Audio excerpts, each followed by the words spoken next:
Hi, I'm Lou Rosalia, and this is Crew Call. If something's 10% new, is that a good thing or a bad thing? That's this week's conversation on Crew Call.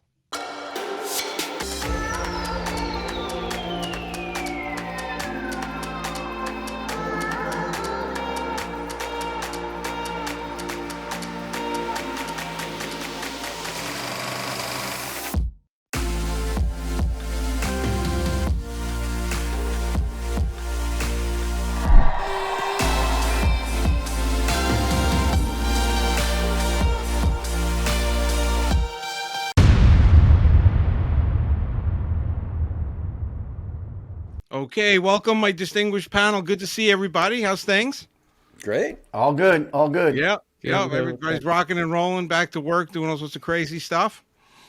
Did we take a break from work? No. It feels it because the rules change every day, so who knows who's working, who's not. It's just craziness. Speaking of craziness, people have crazy ideas often. Sometimes they seem really crazy, and sometimes they're just a little crazy. So I was listening to this thing, and I also heard a quote about being new and 10% new. If you're more than that, that's probably not a good thing. So, creative idea, you present the idea. If it's way out there and really, really new and innovative, if it's too far out, a lot of times it doesn't work. So the rule is basically 10%. Joe, I want to start with you. What's your opinion on that? You buy it? I don't like it because I'm usually about 80% new. But It's the truth. if for a fact, commercially, let's make sure we qualify this. Commercially, it can't be more than 10% new. And that's because you're going to be ahead of the curve, so far ahead of the curve that people aren't going to understand what you're doing. And that's why that phrase or that parameter of 10% new comes in.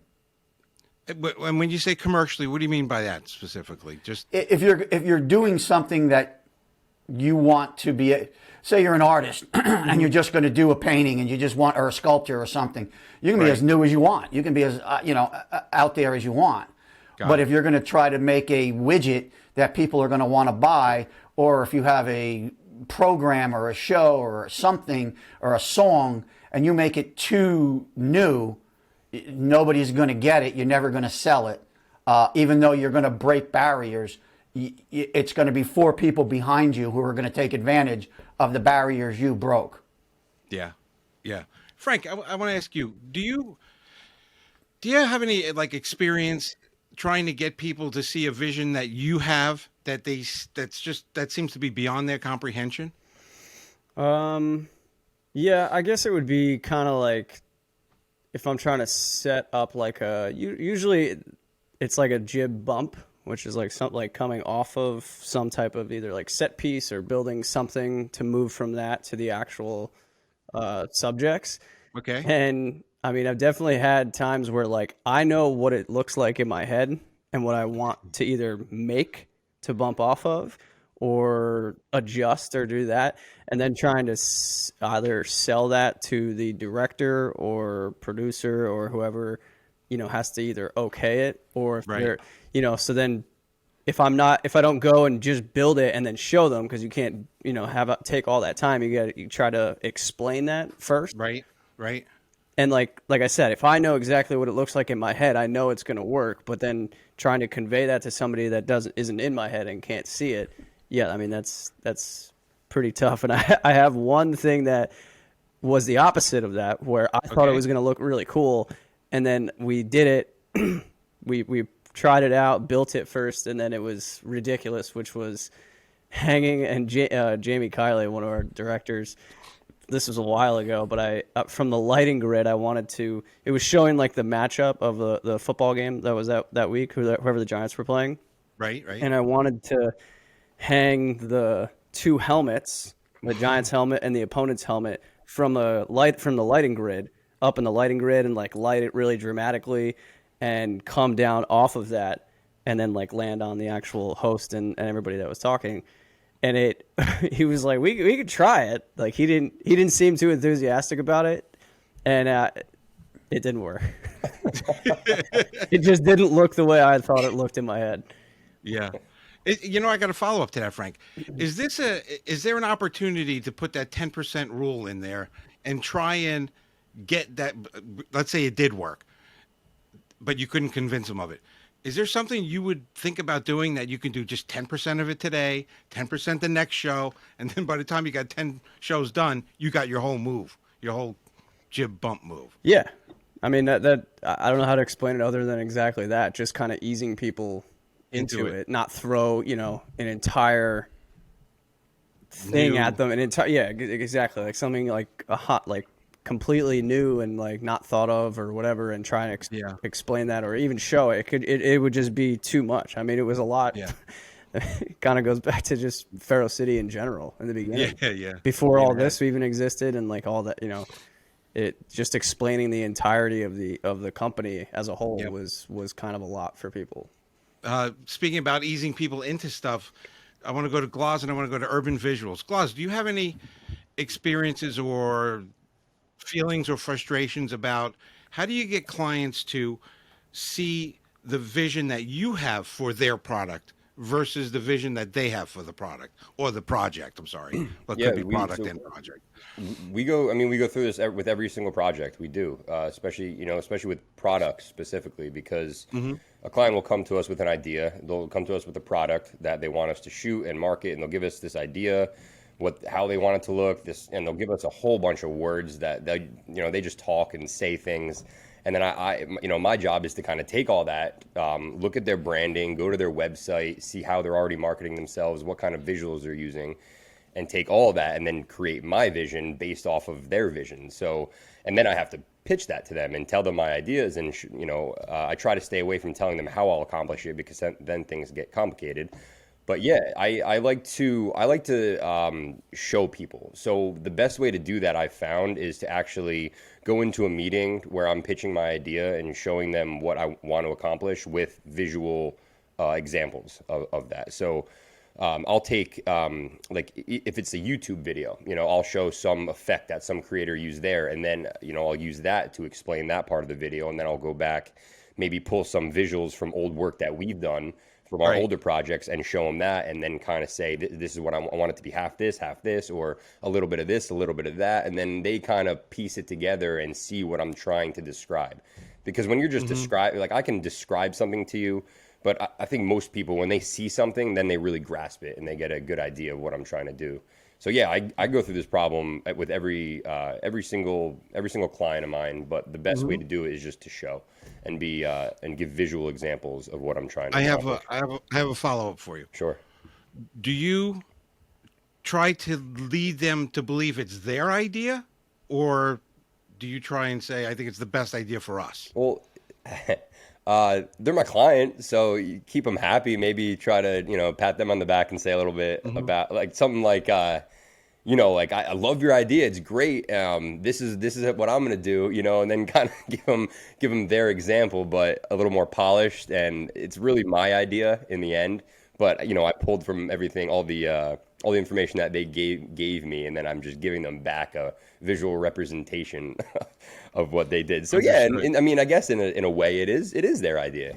I just took it and made it professional and got it ready for video. Yeah, customized it. Yeah, exactly. There you go. Joe, I want to go to you, and I want to talk about, dive a little bit deeper into getting people to understand. That's kind of the topic. You have written several books on the creative use of technology. I can go through the list, and it's quite impressive, but go to FerroCity.com and you can read the bio. It's even more impressive. But you've written several books on the creative list of technology. You've worked on cutting edge technology. You produced high concept productions. What would you say is the hardest concept to get people to get their head around, to kind of understand? That's interesting. I guess storyline, because you have to, you're trying to convey a story, but you don't have the opportunity to really go through it. And it took me years and years and years and years to figure out how to come up with a very short, impactful pitch or a story or a synopsis that has the hooks and has the depth without going into the details. and it always depends upon whether or not they're asking me for a concept and then moving it out, or they're doing what Gloz was saying. The professional word is inspiration. So your client gives you inspirations as to, this is what I'm doing, this is what we want, and they show you different things, and then you have to, as Gloz was explaining, you have to then tailor it into that final product. So I would say in all, because everything you rattled off, they're all stories. So it's the storyline that is the meat of what is difficult to get that point across. And as Frank said, FerroCity is probably the highest concept thing I was working on 15 years ago. Yeah. And it was based on nothing that really existed at the time. And that was difficult. And all of you have lived through the evolution of that. It wasn't until several years ago that it actually became textile for people to see and touch and feel and understand the value of it. I'm sorry I went on and on and on. No. Good answer. You needed just that many words to get it done. Well done. Frank, does it ever get frustrating for you when you may know of a better way of doing something or a better way of using something and you can't get somebody to understand that? I'm so excited for Frank to answer this question. We have a substitute answer. Well, I always have a better way. So There you go. That's a simple answer. That's what Gloz and I knew was coming. You did? For everyone else. I didn't see it. I didn't see it coming. I really didn't. I mean, because you that don't was work my with joke. That was my joke answer. No, I obviously don't always have a better way. Nobody always has the better way. Or at least you could think that. I guess Mr. Scotch Ferro over there thinks that he does.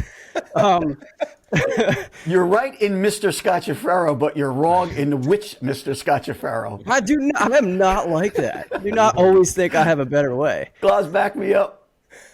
Listen, no comment on this one. All right, you two battle it out. Okay, go No, ahead. this is such a nuanced argument because of the same last name. It's fantastic. I will say this: if I have an idea and I think it's good, I will be very strongly supportive of my own idea. Yes. To make sure that to have it So some politically, part of it be correct. so politically said correctly. Thank you. Well, Yeah, nicely I mean- worded. Yeah. Yeah, I mean, because it sounds like you guys are saying I'm stubborn and I only will do what I want to do, which is very untrue. No. Wait. Time out. A Mr. Scotchafero is stubborn. Did somebody say that in one sentence? was that one sentence? I would replace the word stubborn with passionate. No matter, Oh, very nice. That's right. Whew. Excellent. because That's I mean the that truth. really is what it is. If you're That is the confident and you're passionate about whatever you're selling, forget anything in production. If you're selling something, if you're passionate about it, you're gonna be stern about selling that and be I can't think of the Forceful? word. Persistent about making sure that gets sold, right? If you're selling cups to people, you're going door to door, they're going to keep saying no, but you're going to keep finding a different way to try and sell that cup to somebody. Whether it makes them believe that they need it, or if it's you want to pour a bottle and there's nowhere to pour it, and I don't know. Whatever it may be to being a salesman. But if I have to sell something that I'm not passionate about, I would be terrible at it. Yeah. You know what? I'm going to go back to Joe and ask you to comment on this, Joe. You've said this a billion times that your loyalty is to the project. And I think that has a lot to do with, how do you feel, or are you ever frustrated when you have a better way of doing things? And I've seen you just push people aside and say, listen, I don't care. You're going to be pissed, but we got to do it this way because you're going to love it in the end. Yeah, and what Frank's saying, I mean, we're teasing him, but that's exactly what you have to have. If you don't believe in yourself, and if you don't believe in your idea, and you don't believe in your ability to execute it, then don't do it. Because if you succumb to other people's pressures and you can't deliver your best based on their input, you're going to come up short and you're going to get blamed for it. So, you really do need to push, strongly push your ideas politically, politely, but you have to be passionate and you have to know you can deliver. Yeah. Right. And there's also there, but to the other side of all this, there also is a hierarchy at certain points where you can't really say anything, or you can kind of push it a little bit. And then if they just want to do it whatever way they want to do it, then you kind of just have to be like, all right, like in your head, you're like, this is ridiculous that we're doing it like this. Right, But right, whatever, right. it's not my. And Yeah, we've all been through that. We've all Yeah. do that, and we do it probably. That comes up more often than having the opportunity to do it the way you see it. Yeah, for sure. Okay, Louis. Gloss. Ready for this? I'm ready, Lou. Bring it Big up. question. What do you got? Big question. Don't answer it in any kind of Star Wars manner. None. Can't promise. I can't promise that. Okay. You have to. You ready? Bring it. Do you, Mr. Gloss, have any ideas that you think would absolutely kill if you can get them to market? Oh, gee, Lou. Well, if there was a place where people trying to break into the production industry could go to get Yeah. advice and guidance and, Yeah. you know, a framework of how to make it, that would be great, I think. That does exist. It's called FerroCity. It's why we're all here. No, Yeah. but I don't know. I do have this cool idea that I've actually been working on with a side urban visuals team, and we've kind of been starting to develop this way where photographers can dump all of their photos in one place, kind of like a Dropbox idea, and it's a site. But it's also a way to collaborate. So you have all of your work in one place, and you can also take that work, share it, collaborate with other photographers and content creators on the site. So it's kind of like a Dropbox. It's like a social media version of Dropbox. Yeah. Yeah, and I know it's going to kill it. I don't think. So that's a little idea of mine. It's something we've been working on the side, just little side projects. We'll see how that goes when it does hit the market. Yes, we shall. All right. Joe. I have a quick question, actually, Yes. for anybody who wants to answer it. Well, it's something I think I learned the other day. I didn't check to see how real it actually is, but the easiest way to get a patent or like a copyright or something infringement on, like if you have an idea, is it true that you can fully write out the idea on a piece of paper in like very detail and then mail it to yourself and not open it? You told me that, Joe. actually. Joe, I know I told you that. did you know but that was Joe? You had to know that was coming, right? It's like- For your writing songs. Yeah, no. Sorry, my son. No. I'll give you. You don't know. We had an uncle, Anthony Corco, who was a patent attorney. He was a senior patent attorney for Bendix. And when I started out very young and had some great ideas that I thought were going to be the killer, and I went to him and I sat down, I showed him my drawings, I showed him everything, and I said, can I get this patent? And he looked at me with only an Italian uncle can look at you, and said, "Why would you do that?" He said, "Let me tell you how we operate." And he goes, "What they do is they go through the patent books and they look for products that they want to produce, and then they produce them and have disregard the patent. And eventually somebody tries to sue these mega conglomerates and you can't. So they'll settle for a deal and that'll be the end of it." Songwriters do the same thing. Copyright. I can't tell you how many shows I have written treatments that are filed with the Copyright Office. Put it in an envelope, seal it up, send it off to them, and it sits in there. And honestly, none of it matters. It's the deal. It's not. You can't protect the ideas as well as you'd like it to be, especially now with the global community that we live in. Patents, copyrights, all that stuff only exist in the United States. Right. So Right. there's some other countries right now that are doing very well, taking all those ideas and producing them very inexpensively and distributing them on a global. No, I'm going to stop. Like Jin Yang in Silicon Valley. Damn it, Frank. Damn it. Yes. God damn it. That was the point I was going to make. Yes, that was where I was going. Thank you, Frank. Do you remember Thanks. the patent troll episode? There's a Yeah. whole episode about what Joe just described. This guy, he goes through the list, the app top 500 list, goes from the bottom up and just sues people for patents that they're infringing upon. And that's his whole deal. That's all he does. Yeah. This is great. Crazy. Okay, Joe, we're sticking with you since you are doling out sage advice, buddy. Sage advice. Sage advice, not oregano or thyme sage. Oh my God. Not rosemary, not rosemary, Right. sage, and whatever that song is. Yeah, it's Simon and Garfunkel. Yeah, there you go. Go ahead. What advice do you have when people come to you and you recognize that they have an idea that's way ahead of its time? How do you counsel them? Pretty much with what the four of us have just talked about. You give them the idea, it's a great idea. It's brilliant. Absolutely has a place at some point. But I would keep it quiet for a while because you're way ahead of yourself. And you wait till you see a little bit more things starting to unearth around you that kind of feel like it's getting to where you're going to, and then move yourself forward. But you got to be real careful because, as we just talked about, you can't really protect an idea. And that's the number one factor that it's hard to learn. You have a better shot at protecting a widget when you build it, or a beta something, or a song, or a movie. But concepts and ideas are almost impossible to protect. Frank, concepts and ideas. Have you ever had either that you couldn't get anyone to really jump behind, but then all of a sudden years later you're like, holy cow, there it is. It got brought to market. That sucks. Yes, I know why he's shaking his head. I'll say that one first, and then I'll say the one that's actually currently going on. All right. Which I need to get there before anybody else does. The one Joe is talking about is, I don't even know how old I was. Maybe You don't need to young. say anything. What do you guys? I know. It's like, I know why he's shaking his head though, because I absolutely did. I was probably like 14, maybe 13. I don't even think you were that old. But go ahead. It was when the original Xbox came out, and I was the only.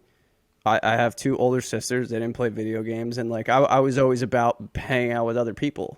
And it was pre Xbox Live, mind you, before there was online gaming. So I had all Halo and all these new groundbreaking games, and wanted to play with other people. But if my friends couldn't come over or whatever, then I was just playing by myself. And I always wanted to be with other people. So I came up with a whole, basically a community gaming center in town. You have a space where it's just you have 10 Xboxes, 10 PlayStations, and all these different TVs and all this. It's basically a lounge, a gaming lounge that had a little, maybe also had a pool table, or just because that always has to be there. And snacks and shit like that. Just a place to basically go hang out after school, play video games, and hang out with your friends, because that didn't exist in the town that we lived with or anywhere that I knew of. So I went through this whole idea with him being my dad at that point.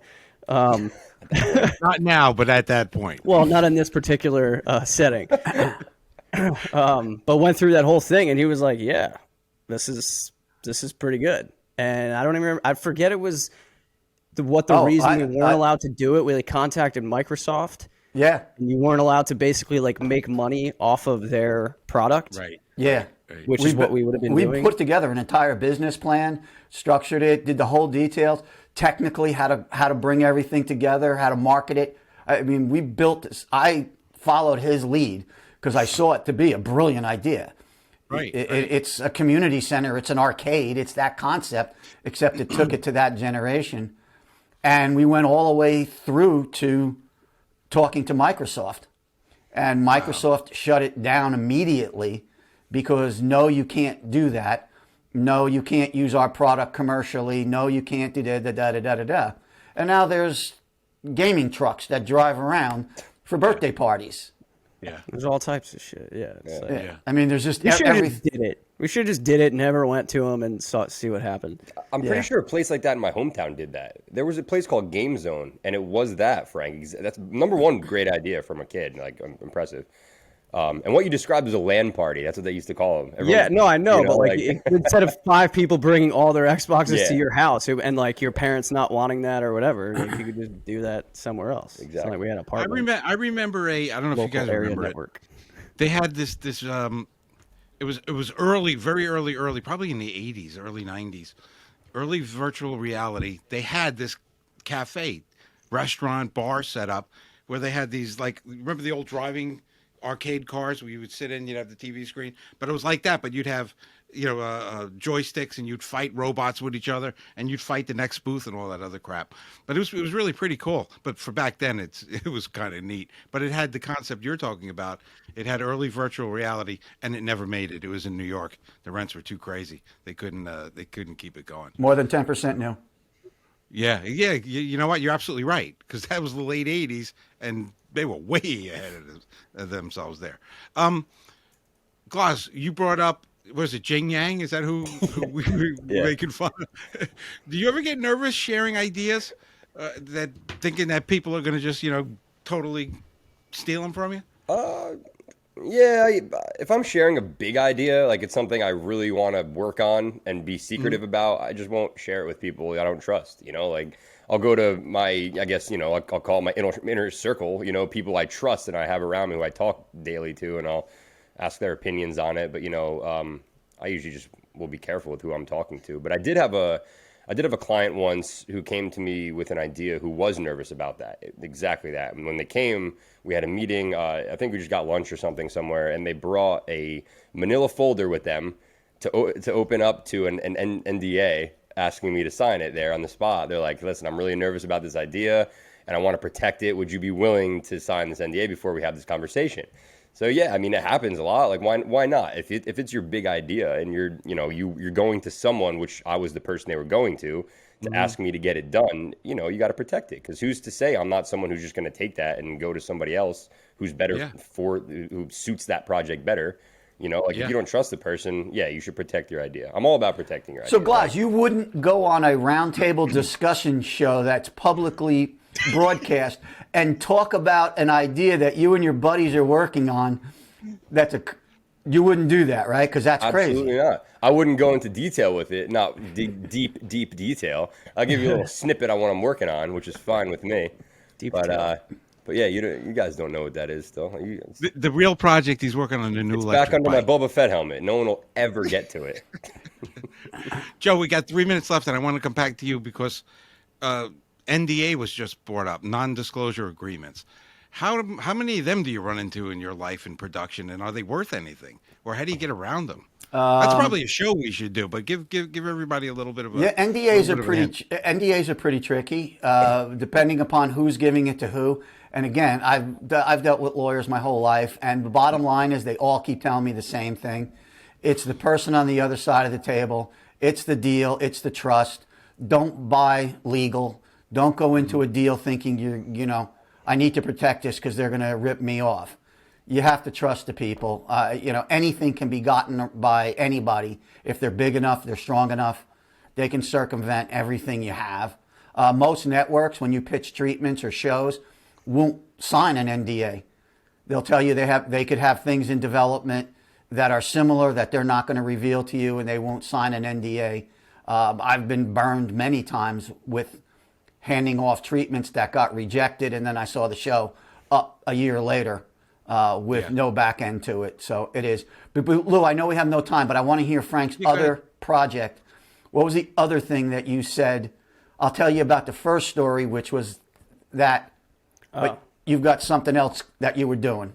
Well, and really quick. I mean, we've talked about it on this show before, but I had a serious conversation with one of the top Fletcher guys of explaining to him, who also is a big video gamer.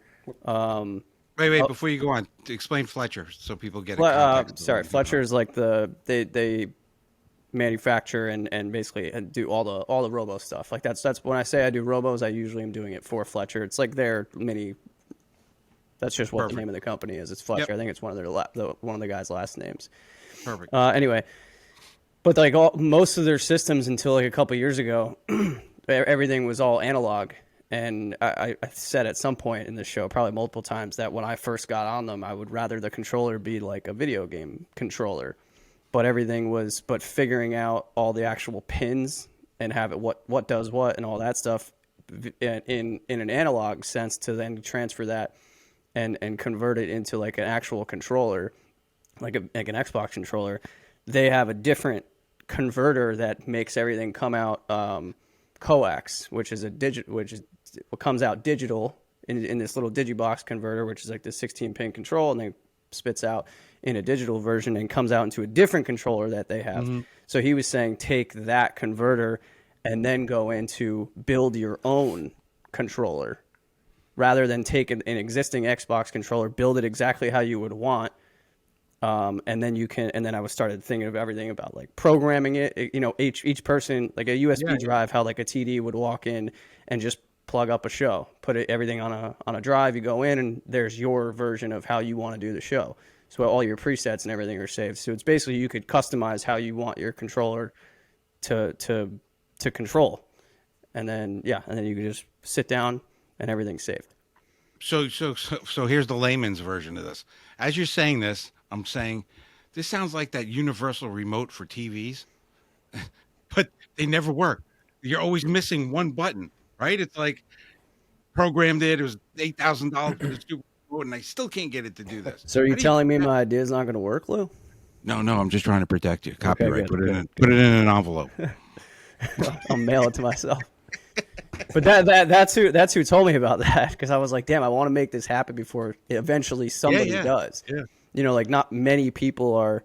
I don't know many other people that are around my age that started at that time who would want the next generation of a controller. You know what I mean? Like not the analog controller. I just happen to be in a position where I can do the other one and learned on the other one, but I could see for the generations under me would have a much easier way, and it would just be more native to them controlling it this way. You could set the new protocol. Yeah, I mean, that's Go for it.